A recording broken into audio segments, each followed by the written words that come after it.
El miércoles de la semana pasada se puso en marcha una reforma histórica para la administración de la justicia penal en Uruguay. Ese día, 1 de noviembre de 2017, entró en vigor el nuevo Código del Proceso Penal. Las primeras horas estuvieron marcadas por problemas informáticos, edilicios y también conflictos sindicales. Así todo, en estos 5 días se logró el objetivo de resolver, en cuestión de horas, procesos penales que antes llevaban semanas o directamente meses. Pero dejando de lado los inconvenientes puntuales, ¿qué implica esta reforma? ¿En qué nos beneficia a nosotros, los ciudadanos? Vamos a pasar en limpio estos asuntos con nuestro invitado de hoy, que es el doctor Santiago Pereira Campos, profesor titular de Derecho Procesal en la Universidad de Montevideo y vicepresidente del Instituto Iberoamericano de Derecho Procesal. Santiago, buen día, gracias por acompañarnos. Buenos días, gracias por la invitación.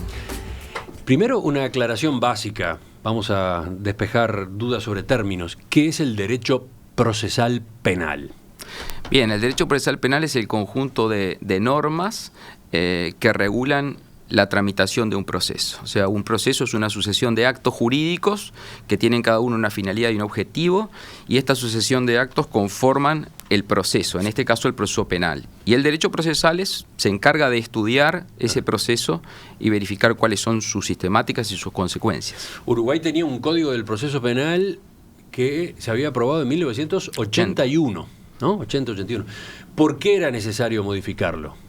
Bueno, en primer lugar era necesario modificarlo por un mandato de nuestra Constitución y de los tratados internacionales suscritos por Uruguay que implicaban la necesidad de un proceso que en primer lugar fuera oral y público y en segundo lugar que tuviera claramente separadas las funciones de quien acusa y quien resuelve, esto es, el fiscal y el juez. Y nuestro proceso no cumplía con ninguna de estas dos condiciones y además era un proceso que estaba llamado a generar un sistema con muchas personas presas sin condena, como efectivamente ocurre hoy. Estábamos en deuda con la comunidad internacional. Estábamos en deuda con nuestra Constitución, en primer lugar, y con la comunidad internacional. De hecho, habíamos sido observados sucesivas oportunidades porque nuestro sistema procesal penal era violatorio del Pacto de San José de Costa Rica.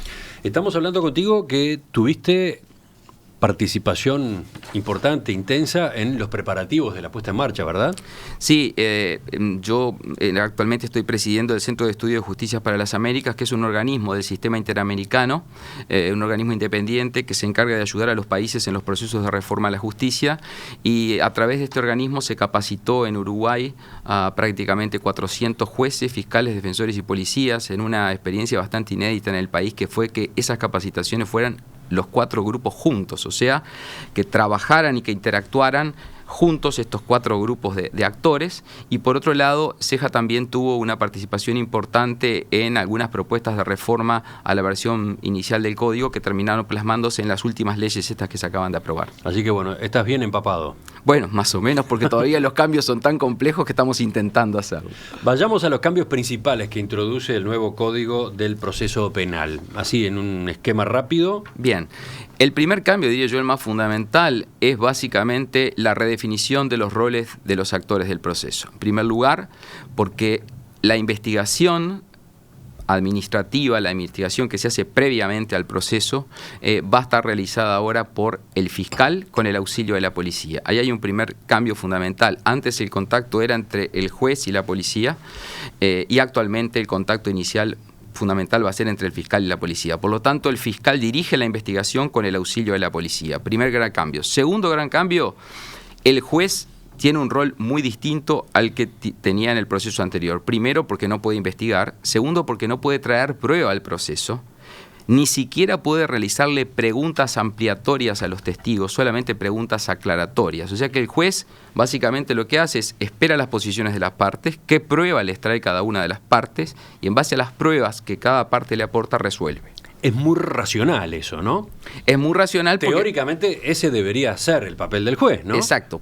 Analizar los elementos y sacar conclusiones. Exacto. Es algo absolutamente connatural a la función esencial de un proceso. Por eso una de las reglas que se manejan como una de las virtudes del nuevo sistema es justamente una mejora en la garantía de la defensa, porque antes el defensor tenía frente a sí a dos sujetos, al fiscal y al juez. Ahora el defensor va a tener solamente al fiscal, porque el juez lo que debe hacer es resolver en base a las posiciones de las partes. Sigamos viendo los elementos principales del nuevo código del proceso. El segundo elemento fundamental es la víctima, el rol de la víctima. Uno de los grandes reclamos de la sociedad civil, de los organismos internacionales, de las organizaciones no gubernamentales, era que en el proceso penal uruguayo la víctima no tenía participación prácticamente. La víctima simplemente era, diría yo, generalmente revictimizada cuando cometía un delito, y luego el proceso transcurría sin que la víctima supiera qué pasaba. Hemos visto en la televisión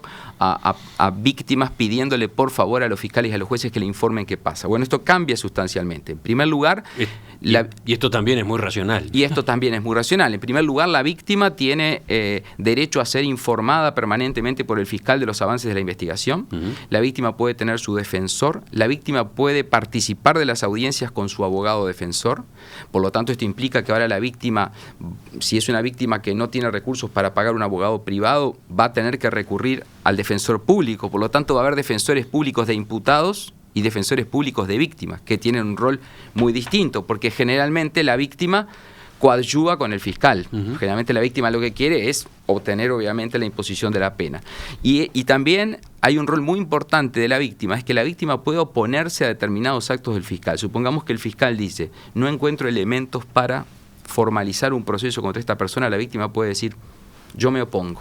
Y el oponerse puede implicar que el caso deba pasar a un nuevo fiscal que reanalice la situación para ver si el fiscal anterior realmente hizo su trabajo bien. Eso es muy importante.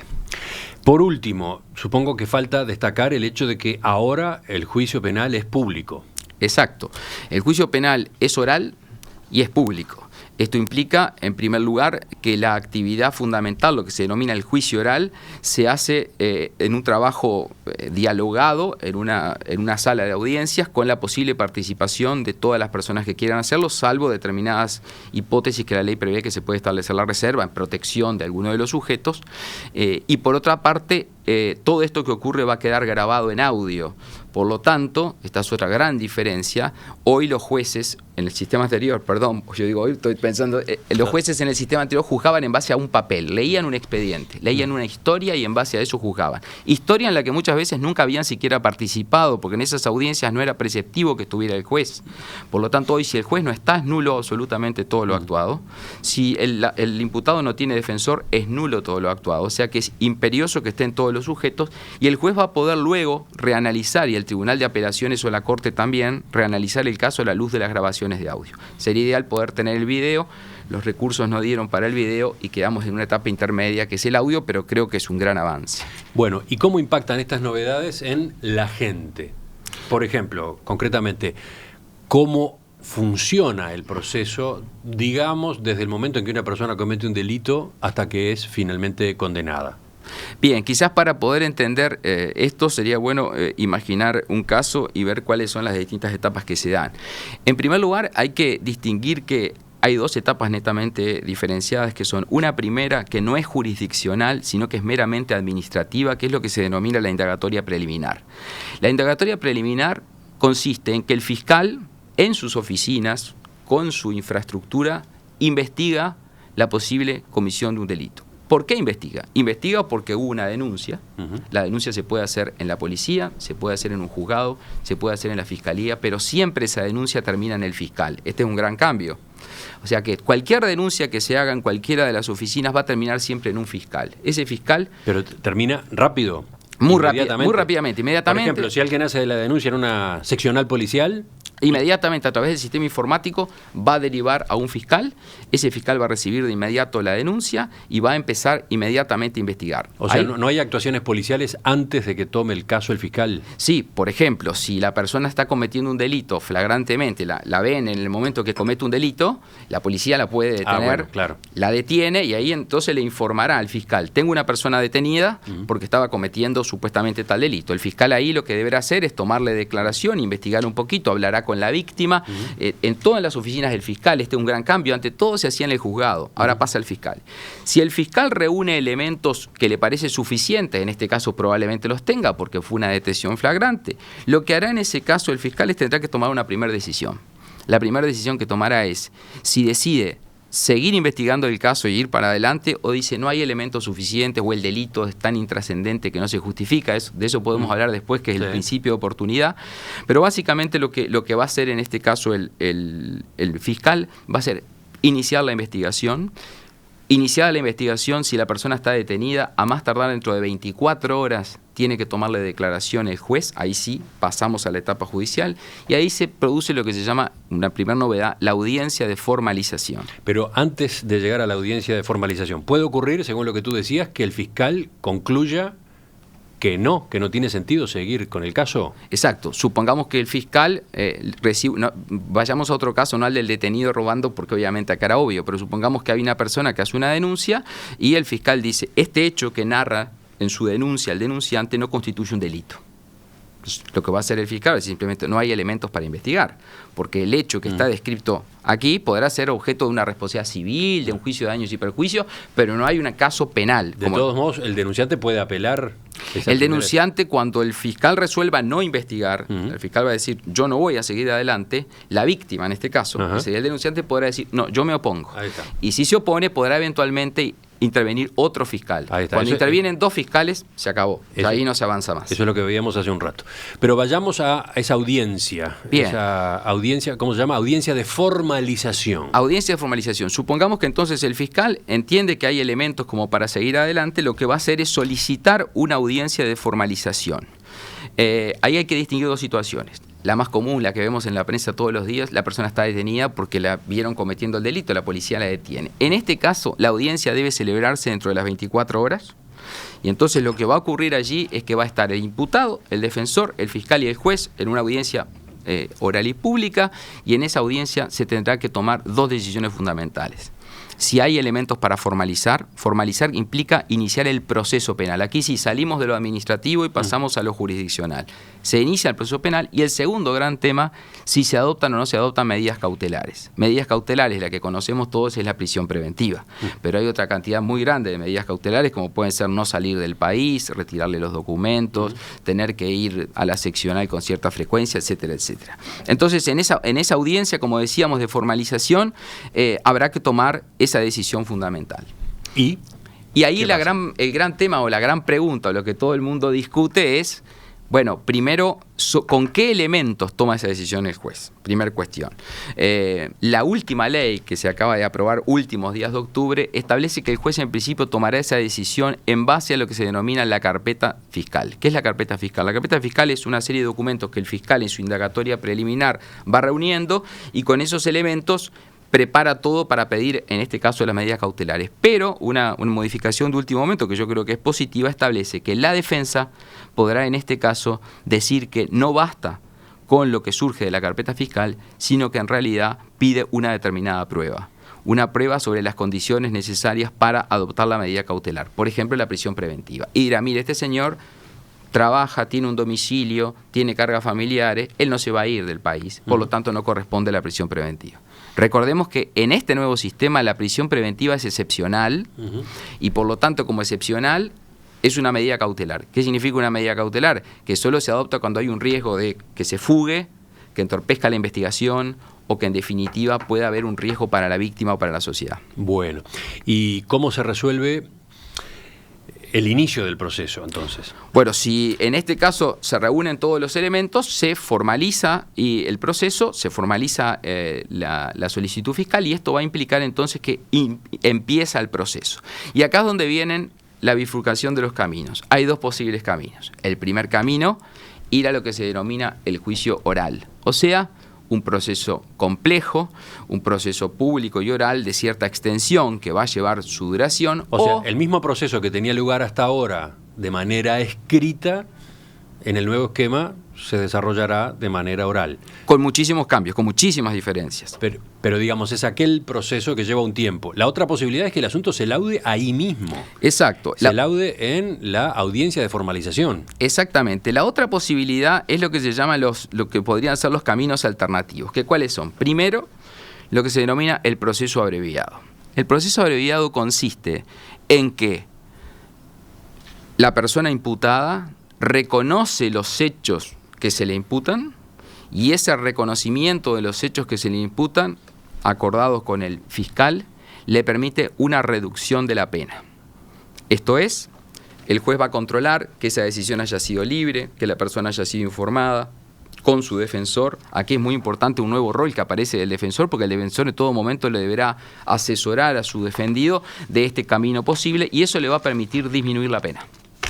Esto es lo que ha ocurrido en estos casos que han salido a la prensa en los últimos días, donde luego de 45 minutos se obtiene la condena. El juez va a dictar una sentencia de condena en un breve lapso y la ventaja para el imputado va a ser obtener una pena más breve cuando él reconoce la comisión del delito. Este instituto ha sido muy cuestionado en el derecho comparado y se ve más como un instituto que busca decongestionar el sistema, porque si fuéramos todos los juicios orales y públicos no tendríamos capacidad para resolverlos, que más que un instituto que sea el deseable en una organización de un sistema jurídico. Un caso que se dio en estos días, el fiscal de flagrancia, Diego Pérez, pidió la suspensión condicional del proceso contra un delincuente que había robado mercadería de un local comercial por un monto de 2.411 pesos. La solicitud de la Fiscalía fue a cambio de que el individuo pidiera disculpas, devolviera lo robado y se sometiera a un tratamiento psiquiátrico. Bien, este es otro camino, porque como tú ves, en ese caso no existió una condena. Ajá. Ese es otro posible camino, que es lo que se denomina la suspensión condicional del proceso. Perfecto. Aquí lo que ocurre es que se suspende el proceso, no es que lo condenan, se suspende el proceso y se le impone una serie de condiciones a cambio de que no recaiga la pena. Si la persona cumple con esas condiciones, termina el proceso allí. Si esa persona no cumple con las condiciones, sigue adelante el proceso. Entendido. Este es otro posible camino. Hay dos caminos más, que son la mediación judicial, la posibilidad que en casos de baja entidad se lo pueda mandar el caso a una mediación, y la otra posibilidad que también existe es la posibilidad de que pueda existir un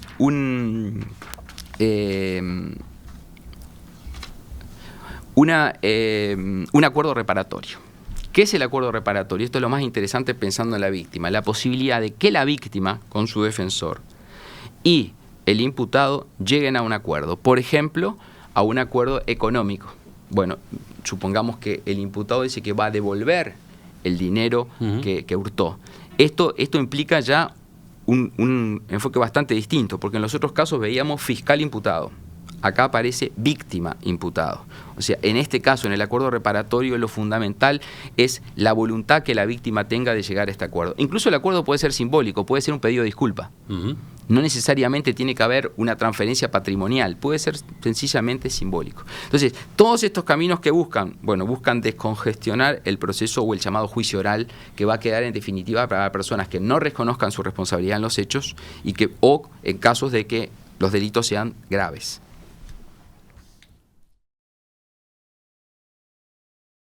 El miércoles de la semana pasada entró en vigor el nuevo Código del Proceso Penal. Ustedes saben, se ha hablado mucho de dificultades que tuvo en sus primeras horas de implementación, pero dejando de lado eso, que con el correr de los días se va a acomodar, hoy estamos tratando de entender qué implica esta reforma, en qué beneficia a la sociedad. Y para eso estamos con el doctor Santiago Pereira Campos, profesor de Derecho Procesal en la Universidad de Montevideo, vicepresidente del Instituto Iberoamericano de Derecho Procesal y presidente del Centro de Estudios de Justicia de las Américas. Doctor Pereira Campos, recordemos los cambios principales que introduce el Código del Proceso Penal nuevo. Ahora la investigación de los ilícitos penales está a cargo de los fiscales, no ya de los jueces. Las víctimas del delito adquieren otra importancia en el proceso, tienen un lugar en el proceso. El juicio penal es público. ¿Qué más? Yo mencioné 3 características. ¿Cuál otra agrega usted en el resumen? Bueno, creo que un cambio fundamental en relación al sistema anterior es la posibilidad de establecer negociaciones entre el fiscal y el imputado, o eventualmente celebrar acuerdos reparatorios entre la víctima y el imputado. Y también hay una novedad incorporada ahora, último momento, en estas últimas leyes, que es la posibilidad de que las partes lleguen a un acuerdo sobre determinados hechos. Esto es, yo no admito mi responsabilidad totalmente en el ilícito, pero yo admito que determinados hechos fueron de tal o cual manera y sobre esos hechos no se prueba.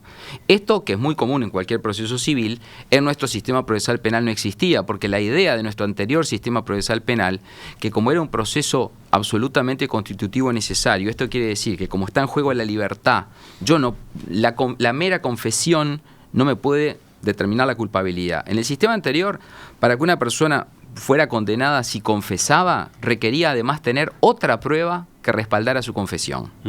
No le bastaba al juez para condenarlo una confesión.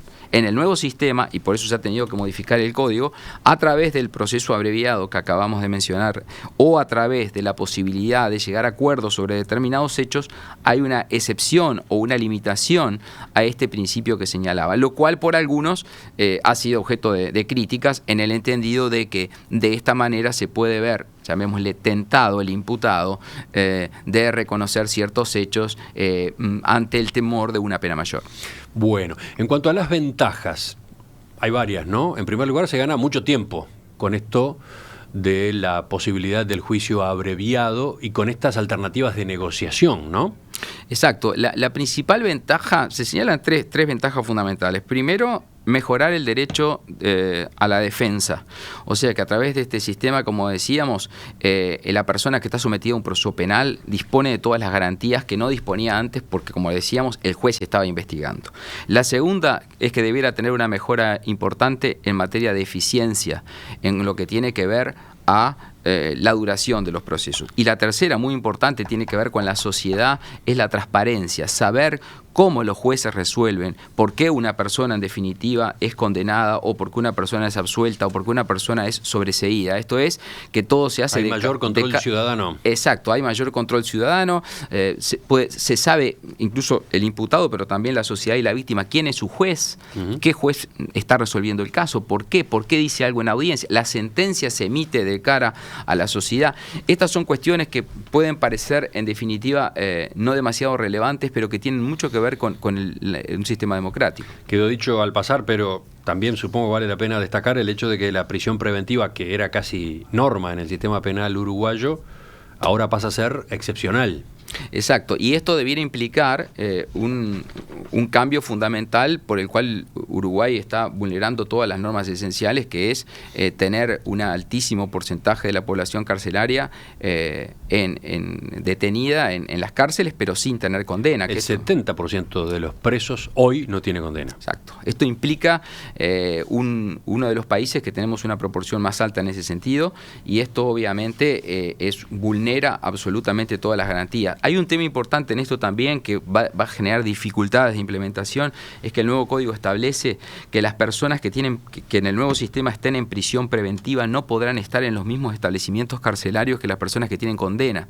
Esto es un gran desafío para el sistema carcelario, porque en definitiva hay un diferente tratamiento de la persona que está formalizada con prisión preventiva de aquella que está condenada. Recordemos, en el sistema nuevo solamente habrá prisión preventiva en caso de delitos graves, si hay riesgo de destrucción de pruebas y si hay riesgo de vida para testigos, víctimas o acusados. O que pueda existir riesgo de entorpecimiento de la investigación o riesgo de fuga. Claro.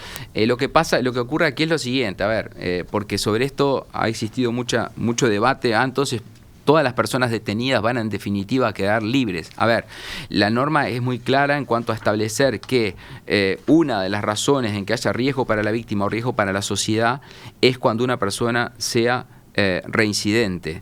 Entonces, bueno, aquí obviamente todo hace pensar que va a haber un porcentaje relativamente alto de reiterantes o reincidentes en el delito que vayan a prisión preventiva. Esto es importante tenerlo en cuenta. De hecho, en los primeros casos que se han dado a publicidad, ya existieron casos en los cuales estableció la prisión preventiva. No tanto quizás por la gravedad del delito, sino porque era reincidente o reiterante. Esto es importante porque he escuchado algunos comentarios decir, bueno, absolutamente una persona cometió un delito y va a estar siempre libre. No, dependerá de que no se dé ninguna de estas condicionantes. La ventaja en todo caso es que va a pasar en prisión preventiva menos tiempo que hasta ahora. Exacto. Porque el proceso va a ser más rápido. Exacto. Y si va al proceso abreviado, seguramente pase directamente de la detención a la pena y no va a estar en prisión preventiva. En cuanto al control ciudadano, hay mayor control ciudadano en las audiencias públicas. Sin embargo, hay algunas excepciones, ¿no? Por ejemplo, causas de crimen organizado. Sí, bueno, hay excepciones que tienen que ver, en primer lugar, con los sujetos que son parte del proceso. Si hay cierta información privilegiada en materia de crimen organizado que podría implicar que obtener esa información pudiera coadyuvar a otras organizaciones criminales, será una excepción. También en el caso de la declaración de la víctima hay excepciones o de procesos que puedan implicar una revictimización. Hay una serie de excepciones que, al igual que existen en el proceso civil, recordemos que nosotros desde el 89 tenemos proceso civil oral y público y allí también tenemos excepciones por esas mismas características. Después se generó un debate en estos días a propósito de si la audiencia de formalización podía ser pública o no. Exacto. Hasta la última ley que se aprobó hace pocos días, no cabía duda ninguna que la audiencia de formalización era oral y pública. Lo que ocurrió es que en esta última ley se cambió el plazo que tiene el fiscal para realizar la indagatoria preliminar, porque ahora el plazo que tiene el fiscal para realizar la indagatoria preliminar es desde la formalización hacia adelante 1 año, prorrogable incluso hasta 2 años. Y lo que dice el Código en uno de sus artículos que entra en contradicción con esto es que va a ser público el proceso una vez que ha terminado la indagatoria preliminar. Ah, por ahí viene la duda, la discusión. Entonces, ahí hay discusiones y de interpretación y habrá que ver qué criterio se le da prioridad. Yo personalmente creo que debiera ser pública la audiencia de formalización aun cuando estuviera la indagatoria preliminar en trámite, pero es discutible. Pero uno de los argumentos que yo escuché en contra del carácter público de la audiencia de formalización es que en esa instancia el acusado todavía es inocente. Y sin embargo, puede estar saliendo en televisión con la filmación correspondiente, pueden salir sus fotos de los fotógrafos que hayan ido a cubrir esa audiencia. Sí, esa es otra crítica que se le hace al que no tiene que ver con esta contradicción que yo señalaba, sino que en realidad tiene que ver con el hecho de que... Con el proceso en general, con el proceso público. Con el proceso público, porque en general el principio de inocencia rige hasta que yo tenga una condena. Sí. Por lo tanto, yo estaría sometido a un proceso oral y público y por lo tanto podría ser objeto de filmación, podría ser observado por la sociedad, sometido a un proceso en una etapa en la que todavía soy inocente, porque la formalización no implica nada desde el punto de vista del principio de inocencia. Entonces, bueno, esta sí es una crítica y es una disyuntiva, pero en definitiva la explicación de esto es que cualquier persona puede ser sometida a un proceso, lo mismo pasa en el proceso civil, yo hasta que no tenga condena y sin embargo es público. Y el Código establece una norma interesante, es que dice que si la prensa diera difusión que una persona ha sido formalizada y luego esa persona es absuelta o es declarada o es sobreseída la causa y por lo tanto no tiene pena, deberá de informarse también en los mismos términos. Tema que siempre causa dificultades. ¿Verdad? Y esta, ¿cómo decirlo?, limitación que vi que se está manejando en cuanto a que los medios de comunicación puedan estar en la sala pero no grabar video ni sacar fotografías. Eso lo establece el propio Código, establece que justamente uno de los poderes de dirección del juez en la audiencia está en que si entiende que la filmación o la fotografía puede alterar la espontaneidad de lo que ocurre en audiencia o en definitiva puede significar un perjuicio para los sujetos, se podrá permitir que la prensa esté, pero no que filme y grabe. Esta es una gran discusión a nivel mundial.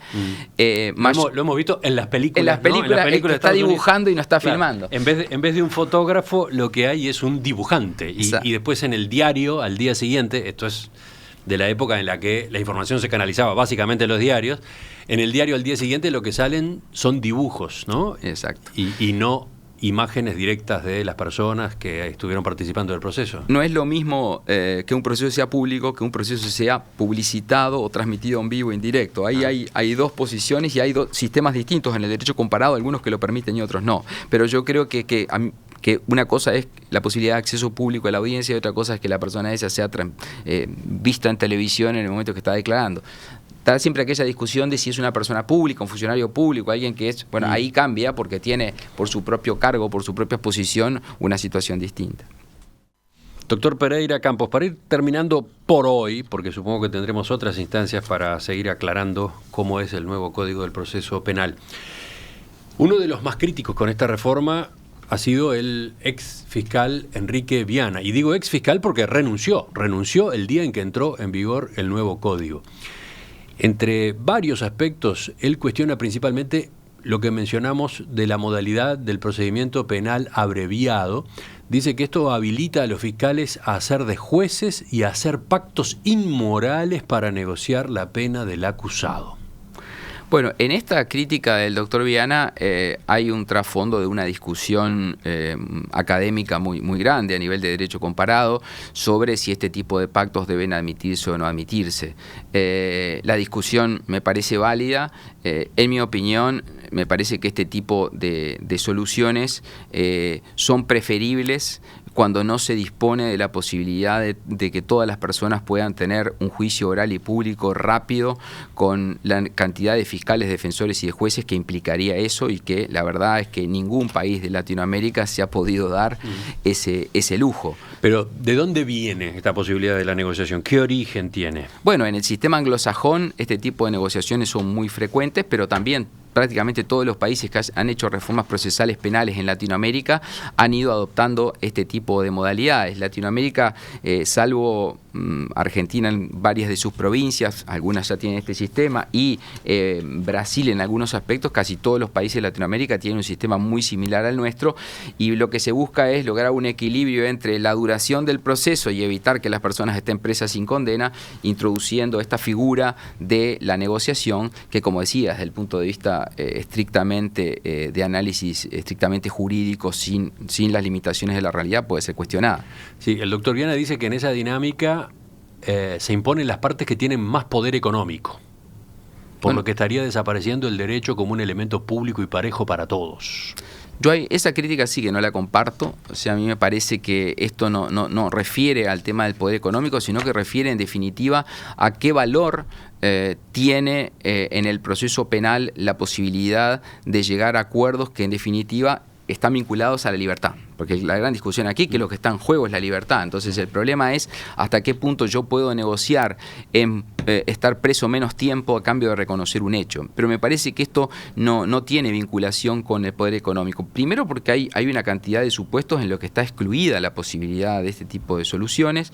Por ejemplo, en el proceso abreviado del que hablábamos, en este tipo de acuerdos, pueden quedar excluidos las situaciones de delitos cometidos por funcionarios públicos, por ejemplo. Porque justamente ahí se entiende que hay otro valor en juego que no justifica ir a estas estructuras. Por lo tanto, en ese caso esa crítica no la comparto, no creo que sea esa la crítica. Sí me parece que puede ser válida, aunque prefiero el sistema podría ser válida la de si debe o no negociarse en un proceso penal, que esa es una gran discusión. Usted participó en la capacitación de jueces y fiscales. ¿Los notó preparados para un cambio de este estilo? A ver, aquí hay dos cuestiones importantes. Primero, que una reforma de este tipo requiere primero un conocimiento de la ley, y sabemos que la ley fue modificada pocos días antes de la entrada en vigencia. Es más, las primeras capacitaciones que se hicieron por parte de CEJA se hicieron en base a un texto legal que no fue finalmente vigente porque se le fueron adicionando cambios. Entonces, CEJA es el Centro de Estudios de Justicia de las Américas. Exacto, el Centro de Estudios de Justicia de las Américas. Entonces, en primer lugar, había muchas dudas sobre cuál era la norma vigente. Entonces, lo que nosotros hicimos en estas capacitaciones fue básicamente trabajar no tanto con el texto legal, sino con el cambio más importante, que es el cambio de las prácticas. O sea, cambiar habilidades y destrezas de jueces, fiscales, defensores y policías fue el gran desafío de esas capacitaciones. Prácticamente se hicieron capacitaciones a cerca de 400 personas y después se hicieron capacitaciones, también hicimos a nivel de la Escuela Judicial Uruguaya con los defensores públicos. Recordemos que los defensores públicos en Uruguay están dentro de la estructura del Poder Judicial y la respuesta es, si esas capacitaciones han sido suficientes, la respuesta es no son suficientes. Ha sido un primer acercamiento y se necesita mucho más. Por otro lado, estas son capacitaciones institucionales, pero luego hay un gran debe, que son las capacitaciones a los abogados que no son defensores públicos, que ahí la capacitación depende del propio abogado que tome la decisión de capacitarse. Lo último, este es un sistema que sobrecarga el trabajo de los fiscales. Sí, es un sistema que sobrecarga el trabajo de los fiscales porque obviamente tarea que realizaban ante los jueces la pasan a hacer los fiscales. ¿Y cómo se va a resolver esto? Porque hay algunos de ellos que dicen que quedaron agotados. Bueno, ahí hay dos problemas. Primero, la necesidad de cambiar la forma de trabajar siempre implica un impacto complejo en sus primeras etapas y por lo tanto habrá que ver cómo se instrumentan los equipos de trabajo. Y segundo, seguramente en un mediano plazo va a ser imprescindible contar con algunos fiscales más. En este momento hay un llamado a concurso en trámite para designación de fiscales y creo que eso va a colaborar. Doctor Santiago Pereira Campos, socio del estudio Rueda Abadí Pereira, profesor titular de Derecho Procesal en la Universidad de Montevideo. Gracias por acompañarnos esta mañana. Gracias a ustedes. Espero que los oyentes hayan podido de esta forma acercarse al nuevo código. De todos modos, usted trajo una presentación que tiene allí en su laptop que vale la pena, si le parece, publicar en el sitio, en perspectiva.net. Sí, cómo no, yo les voy a dejar esta presentación muy breve, que es un esquema del proceso, que es la que utilizamos en las capacitaciones, que me parece que a la sociedad civil en general le puede ser útil. Por eso, creo que a los oyentes les va a interesar verla como material complementario. Gracias entonces. No, gracias a ustedes. Ya volvemos, viene la mesa de este lunes.